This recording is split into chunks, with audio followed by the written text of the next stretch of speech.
شامی صاحب، آپ کی جنرل باجوہ صاحب سے ملاقات بھی ہوئی ہے اور انہوں نے کوئی اہم باتیں باقاعدہ قسم کھا کے قرآن اٹھا کے غالباً کہی ہیں. میں اس کی تفصیلات بھی آپ سے جاننا چاہوں گا، مگر اس سے پہلے یہ جو بائی الیکشن ہوا ہے اس میں بجائے اس کے کہ نون لیگ کو بہت زیادہ ووٹ پڑا ہو، تحریک انصاف کو کم ووٹ پڑا ہے سنی اتحاد کونسل کو. آپ کو لگ رہا ہے کہ ویو ختم ہو گئی ہے جو کہ باقاعدہ طور پر جولائی 2022 سے چلی آ رہی تھی عمران خان صاحب کے لیے، یا پھر کوئی اور بات ہے؟ یہ تو نہیں ہم کہہ سکتے کہ ویو ختم ہو گئی ہے، لیکن مدھم ضرور ہو گئی ہے. اور دیکھیں جو یہ ضمنی انتخابات ہیں ان میں کوئی سرگرمی سے حصہ بھی نہیں لیا گیا. یہ درست ہے کہ رکاوٹیں بھی تھیں اور پابندیاں بھی تھیں اور سپیڈ بریکر بھی لگے ہوئے تھے. اس کے باوجود جو پی ٹی آئی اور اس کے اتحادی ہیں انہوں نے کچھ سنجیدگی کا مظاہرہ نہیں کیا. وہ جو کوئٹہ میں جا کے جلسہ کر رہے تھے ان کو چاہیے تھا کہ لاہور میں جلسہ کرتے، اور مریم نواز نے جو سیٹ چھوڑی تھی اور وہاں ضمنی انتخاب ہو رہا تھا اس کو ٹیسٹ کیس بناتے اور ایک ہنگامہ برپا کر دیتے. تو ایسا تو انہوں نے کچھ نہیں کیا. ایک بالکل ٹھنڈے ٹھار ماحول میں انتخابات ہوئے ہیں، بس وہ اخباری بیان دیتے رہے اور ہم سنتے رہے. تو یہ مطلب ہے کہ کوئی جوش و خروش لوگوں میں تھا نہیں. ہاں، مسلم لیگ نون کے ورکرز جو تھے انہوں نے تو کچھ سرگرمی دکھائی، لیکن پی ٹی آئی کے ووٹرز تو میرا خیال نکلے نہیں ہیں. آپ لاہور کو دیکھ لیجئے کہ کتنے ووٹ پڑے ہیں، کوئی 13%، کوئی 16%، کوئی 18%، بڑے کم ووٹ پڑے ہیں. تو اگر یہ پی ٹی آئی کے لوگ کہاں تھے پھر؟ تو لگتا ہے یا تو وہ بددل ہو گئے یا حوصلہ چھوڑ بیٹھے یا سمجھے کہ بھئی اب دیوار سے ٹکر نہیں مارنی، یا پھر ان کے لیڈر جو ہیں ان کو موبلائز کرنے میں کامیاب نہیں ہوئے. تو جو کچھ بھی کہیں آپ، لیکن بہرحال اس سے مسلم لیگ نون کی جو توانائی ہے اس میں اضافہ ہوا ہے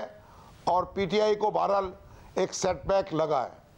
آسما، آپ بتائیے گا 8 فروری کو تمام ظاہر ریاستی ایک پوری مشینری ان کے خلاف تھی، اس کے باوجود ووٹر سپورٹر نکلا، اور جب تحریک انصاف کہتی ہے کہ 8 فروری کو دھاندلی ہوئی ہے تو اس کے اگینسٹ ان کے کیس میں مضبوطی اس لیے نظر آتی ہے کہ ثبوت ہیں، فارم 45، فارم 47، اب بھی دھاندلی کا ضرور الزام لگا رہے ہیں مگر اپنا ووٹر سپورٹر نہیں نکلا ہے. آپ کو لگتا ہے کہ مایوس ہوا ہے وہ؟ کوئی اور وجہ ہے؟ کیا ہوا ہے؟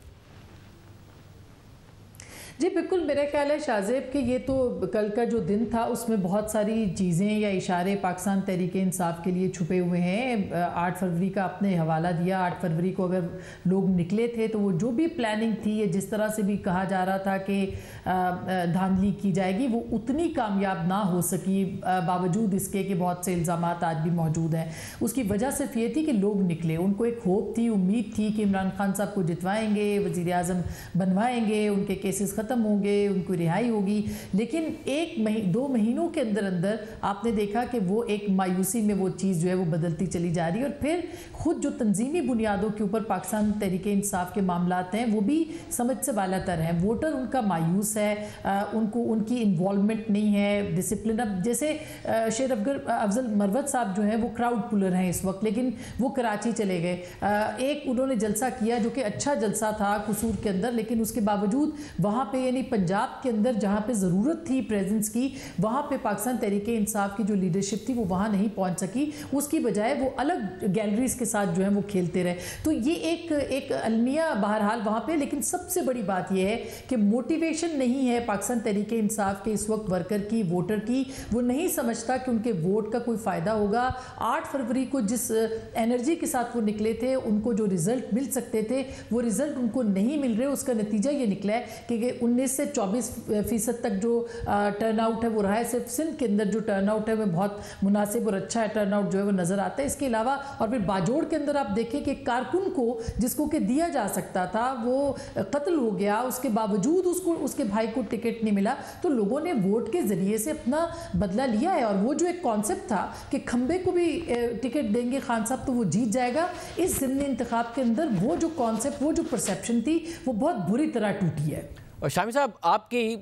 ایک تقریب غالباً ملاقات ہوئی ہے جنرل باجوہ سے، اور 3 اہم معاملات جن کے ان پر الزام لگ رہے تھے ان کے انہوں نے جواب بھی دیے ہیں، غالباً قسم کھا کے دیے ہیں، قرآن اٹھا کر دیے ہیں. کیا تفصیلات ہیں؟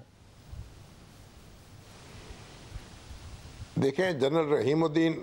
مرحوم جو ہیں ان کے پوتے کی شادی تھی، ہمارے فائز رحیم الدین صاحب کے بیٹے سعد کی، اور وہاں وہ تشریف لائے اور محمد مالک صاحب بھی تھے اور میں بھی تھا، تو پھر ہم نے انہیں دیکھا، انہوں نے ہمیں دیکھا، تو پھر ایک دوسرے کے ساتھ بیٹھ گئے اور باتیں شروع ہو گئیں۔ اب انہوں نے کچھ شکوے کیے، کچھ شکایتیں کیں، اخبار نویسوں کی شکایتیں کیں جو ان کے بارے میں مختلف باتیں چھاپتے رہے، مختلف باتیں کہتے رہے، کچھ ان کے دور اقتدار کی باتیں، کچھ ان کے بعد دور زوال کی باتیں، تو بڑی شکایتیں تھیں ان کو۔ لیکن اب 3 باتیں انہوں نے ایسی کہیں کہ جو آپ سمجھیں کہ بھئی ایک بڑی ایک اہمیت رکھتی ہیں، اور انہوں نے قرآن کریم جو تھا ان کی جیب میں تھا اور انہوں نے اس کو نکال کے اس پہ ہاتھ رکھا اور قرآن کی قسم کھائی، اور اس کے بعد پھر یہ بھی کہا کہ اپنی والدہ کی قبر کی قسم کھائی، اور پھر ساتھ یہ کہا کہ مجھے ایک موقع پر تو انہوں نے یہ کہا مجھے رسول اللہ کی شفاعت نصیب نہ ہو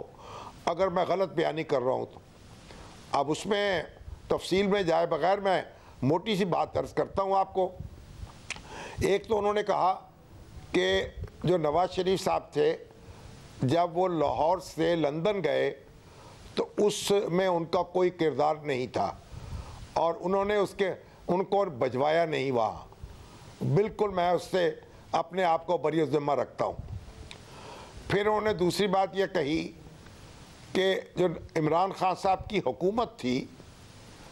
اور یہ الزام لگایا گیا کہ امریکہ کے ساتھ مل کر ہم نے سازش کی ہے اور ان کی حکومت کو گرایا ہے، اس بات کی بھی میں سختی سے تردید کرتا ہوں۔ اور تیسری بات یہ کہی، اور آخری بات اور بڑی اہم بات ہے، انہوں نے کہا کہ میں نے جو ایکسٹینشن کی، جو آخری ایکسٹینشن کہی جاتی ہے نا، اس کی خواہش ظاہر نہیں کی، نہ کسی سے تقاضا کیا، نہ اس کے لیے کوشش کی، نہ کسی سے کسی کو مجبور کیا، اور بالکل میرے اوپر جو ہے جھوٹ بولا جا رہا ہے اور الزامات لگائے جا رہے ہیں، اور جو بھی جس کے منہ میں آتا ہے وہ کہہ دیتا ہے۔ تو یہ 3 باتیں ہیں جو انہوں نے بیان کی، اور بہرحال ان کی بڑی اہمیت ہے۔ اب میں اور مالک تو اس کے بعد سر پکڑ کر بیٹھے رہے، اور حفیظ اللہ نیازی صاحب بھی دور بیٹھے ہوئے تھے، وہ کہنے لگے آپ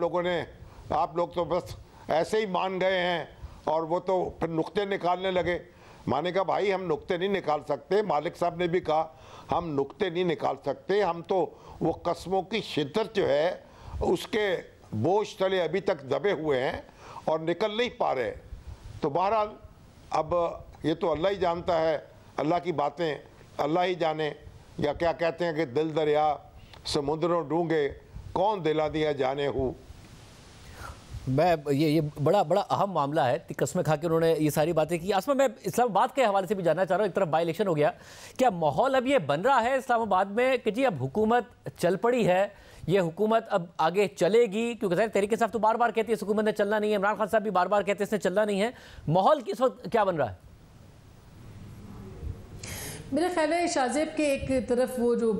کیرٹ اینڈ سٹک والی پالیسی ہے کہ ایک طرف گاجر ہے دوسری طرف چھڑی ہے، اس طرح کی پالیسی نظر آ رہی ہے۔ آج سے آپ نے دیکھا ہوگا کہ پاکستان تحریک انصاف نے بھی ابھی بہت ہی اپنی ایک ایگریسو ٹون جو ہے وہ پکڑی ہے، وہ قومی اسمبلی ہو یا ان کا جو پریس کانفرنس ہو، ڈائریکٹ جو ہے وہ اسٹیبلشمنٹ کے ساتھ محاذرائی کے اوپر دوبارہ سے جسے کہنا چاہیے وہ آ چکے ہیں۔ اور دوسری جانب حکومت نے نیب کی سفارش کے اوپر کچھ نام جو ہے وہ ECL سے نکالے، اگر آپ نے وہ فہرست دیکھی ہو تو ایک طرف تو نیب اور حکومت ہے جو کہ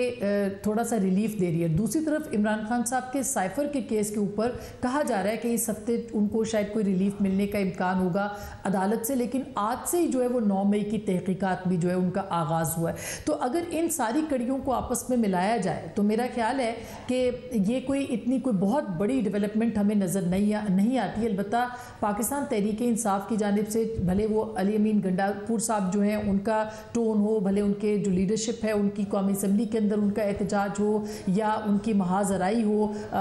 یا ان کا لب و لہجہ ہو، اس کے اندر زیادہ دباؤ جو ہے وہ نظر آتا ہے، دباؤ بڑھاتے ہوئے نظر آتے ہیں، اور ڈیسپریشن بھی ہے کیونکہ کل کے انتخاب کے بعد جو ہے وہ پاکستان تحریک انصاف کے پاس ایز سچ کوئی نیریٹو بھی نہیں ہے۔ اس وقت فی الفور پاکستان تحریک انصاف جو ہے وہ اپنے جو لیڈرشپ ہے اس کو ریلیف دلوانا چاہتی ہے، اور اس کے لیے صرف ایک ہی طریقہ ان کو سمجھ میں آتا ہے کہ کسی طریقے سے اسٹیبلشمنٹ کے ساتھ بات کی جائے۔ جو ہماری اطلاع ہے اس میں پاکستان کی جو اسٹیبلشمنٹ ہے وہ تاحال عمران خان صاحب کے ساتھ بات نہیں کر رہی، اور عمران خان صاحب سیاسی جماعتوں سے بات نہیں کرنا چاہتے۔ اسٹیبلشمنٹ یہ چاہے گی کہ پاکستان کی سیاسی جماعتیں برج بنے، اور یہی وجہ ہے کہ صدر زرداری نے جو اپنا خطاب کیا تھا اس کے اندر بھی انہوں نے مفاہمت کی بات کی تھی، بات چیت کی بات کی تھی، لیکن پاکستان تحریک انصاف یہ سمجھتی ہے بشمول عمران خان صاحب کے کہ کسی طور بھی ان کو ریلیف جو ہے وہ سیاسی جماعتوں سے نہیں مل سکتا۔ البتہ این آر او کا جو کانسیپٹ ہے یا جو این آر او کا جو ایک معاملہ ہے وہ زیادہ گیلریز کے اندر کھیلا جائے گا، اس کے ساتھ زیادہ پلے اپ کیا جائے گا، لہٰذا